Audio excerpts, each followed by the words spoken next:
देखो बच्चों, अपन अर्धवार्षिक परीक्षा का प्रश्न पत्र हल कर रहे हैं। तो उसी के क्रम में यहाँ पे ये 34वां प्रश्न है। अपने को ये दो समीकरण दिए हैं और इसको अपने को विलोपन विधि से हल करना है। लिखा है यहाँ पे विलोपन विधि से इसको हल करना है। ये रैखिक समीकरण है। देखो देखो अब विलोपन विधि से हल करना है तो अपने क्या करते हैं, इसमें एक्स या वाई काटते हैं। या तो अपने को एक्स काटना है या वाई काटना है। तो इसके अपने को गुणांक बराबर करने होते हैं। इसमें गुणांक बराबर नहीं है।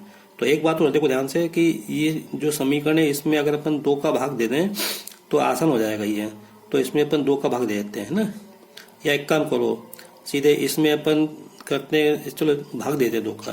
तो इसमें 2 का भाग देने क्या हो जाएगा, एक्स माइनस वाई बराबर 1। तो एक समीकरण ये हो गया और दूसरा समीकरण ये हो गया। अब इसको हल करने के लिए, इनको हल करने के लिए इसमें करेंगे समीकरण। अब क्या काटना हमको, एक्स काटना है कि वाई काटना, तो अपन वाई काटेंगे। तो वाई काटने के लिए यहाँ पे क्या है, गुणांक 4, यहाँ पे कितना 1।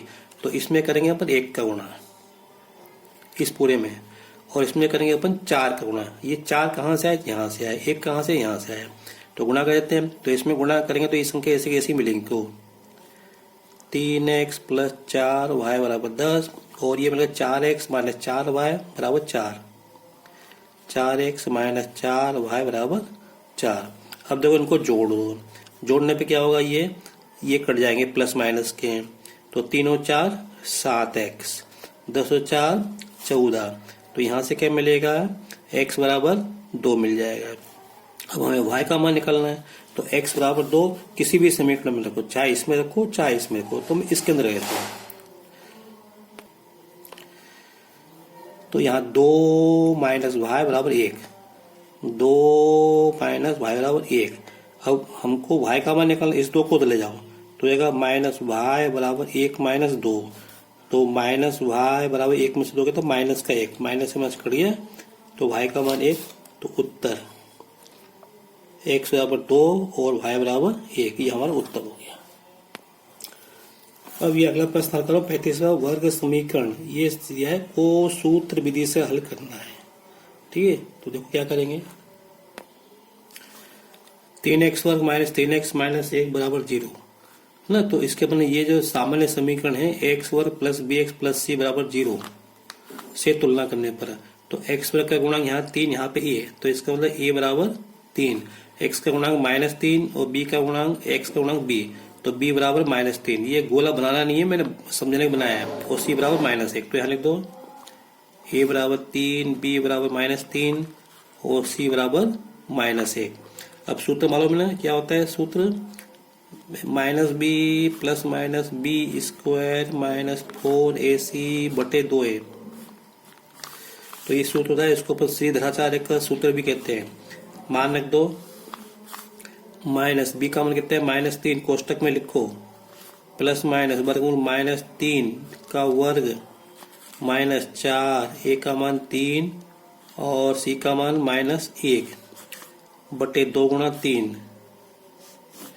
तो माइनस प्लस 6 प्लस माइनस, ठीक है 9, 4 3 12।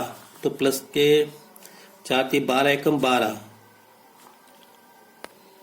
देखो बच्चा थोड़ी सी गलत हो गई है। ये यहाँ पे 3x वर्ग नहीं है, 1 ही है यहाँ पे ना।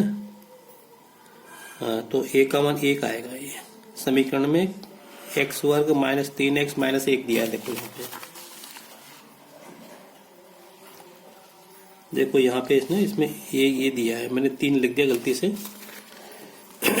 तो यहाँ पे 1 हो जाएगा और यहाँ तक तो कोई दिक्कत नहीं। यहाँ पे ये 1 आएगा, 3 नहीं आएगा।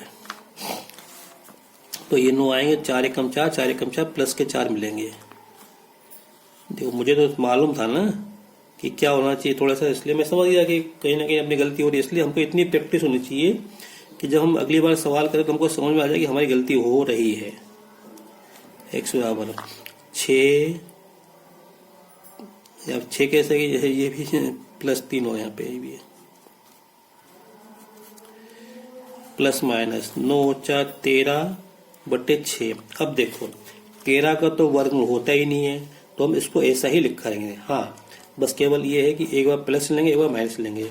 तो एक बार लेंगे प्लस चिन्ह, तो 3 प्लस वर्गमूल 13 बटे 6। एक बार लेंगे माइनस चिन्ह, तो 3 माइनस वर्गमूल 13/6 बस ये हमारा उत्तर हो गया। इससे अधिक हल नहीं हो सकता। तो आप देखो इसके दो मूल हो गए, एक मूल ये हो गया, एक मूल ये हो गया। और ये मूल कैसा मानो, ये अपरिमेय संख्या है। अपरिमेय संख्या ये पूरी क्या है, अपरिमेय संख्या है, क्योंकि यहाँ पे जो भी विभक्तिकर है वो पूर्ण वर्ग नहीं है। अगर पूर्ण वर्ग होता तो हमको यहाँ पे इसका परिमेय संख्या मिलती है। ठीक है, देखो बच्चों ये प्रश्न 36 है। आपने को दो श्रेणी दिए, एक दिए 63, 65, 67 और दूसरी श्रेणी दिए 3, 10, 17। तो ये पूछा है यहाँ पे, इनको जब आगे अपन बढ़ाते जाएंगे कोई ना कोई पद ऐसा होगा जो दोनों में कॉमन होगा। तो वो कौन से नंबर पे होगा, n के किस मान के लिए इनके nवें पद बराबर होंगे। देखो मैं आपको समझाता हूँ अभी। देखो बच्चों ये 63, 65, 67 इतना अपने को दिया था, मैंने इसके आगे के पद लिख लिए है ना। तो ये यहाँ पे देखो 13, 87 आ रहा है। अब जो दूसरी श्रेणी दी है अपने को, इसमें 3, 10, 17, देखो जो अपने को प्रश्न दिया था मैंने उसको आगे तक बढ़ा लिया। 3, 7, 10, 17, 7, 24, 31, 7। और ये देखो ये जो यहाँ पे 13वां पद और इसका भी 13वां पद ये समान है। देखो ये 87 आ रहे हैं। तो अपने को दिख रहा है कि 13वां पद समान है। ये तो मैंने आपको करके बता दिया, लेकिन अब हमको तो हल करके बताना है कि ये n का मान 13 कैसे आएगा। तो देखो कैसे करेंगे। तो हम क्या करेंगे, ये जो श्रेणी दी है ना इसका हम nवां पद निकालेंगे और इसका भी nवां पद अपन लिखेंगे और दोनों को हम बराबर लिख देंगे।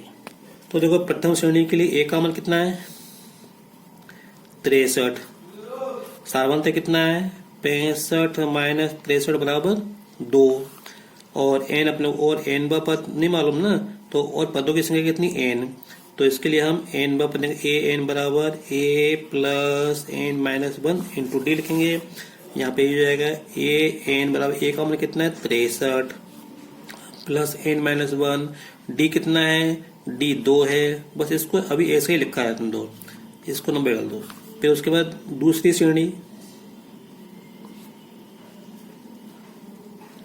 दूसरी श्रेणी के लिए a का मान कितना है 3, सारवंत कितना है 10 माइनस 3 बराबर 7। तो दूसरी श्रेणी का nवां पद क्या होगा a प्लस है ना, a के इसमें को 3 प्लस n माइनस 1 और d का मान कितना 7।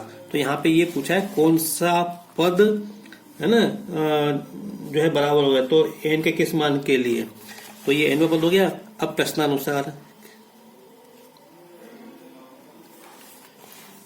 अब क्या दिया प्रश्न में, ये दोनों पद बराबर हैं, इस श्रेणी के दोनों पद बराबर है। तो लिख दो यहाँ पे प्रश्नानुसार। ये यहाँ पे 63 और ये नंबर दो डालो, ये नंबर 1 था ना। तो ये हो गया 63 प्लस n माइनस 1 2 बराबर 3 प्लस n माइनस 1 गुणा 7। इसको मैंने बराबर लिख दिया।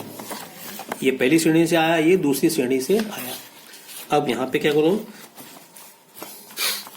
इसको हल कर लो। तो 63 प्लस 2n माइनस 2 बराबर 3 प्लस 7n माइनस 7।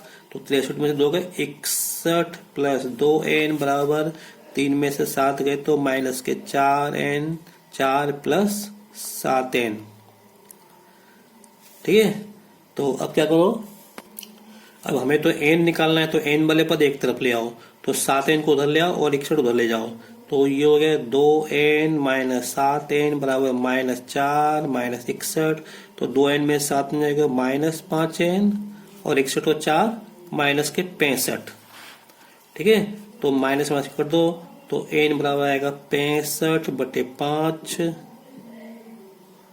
तो 5 का भाग 65 में 13 आ जाएगा, 13 पंजे 65। तो इस तरह से n बराबर कितना आ गया 13। बस ये लोग n का मान निकाला तो आ गया 13। देखो मैंने आपको करके भी बता दिया। यहाँ पे ये 13वें पद दोनों के 13वें पद बराबर होंगे। ठीक है, थैंक यू। इस तरह से ये अपना अर्धवार्षिक का प्रश्न पत्र पूरा हल हुआ।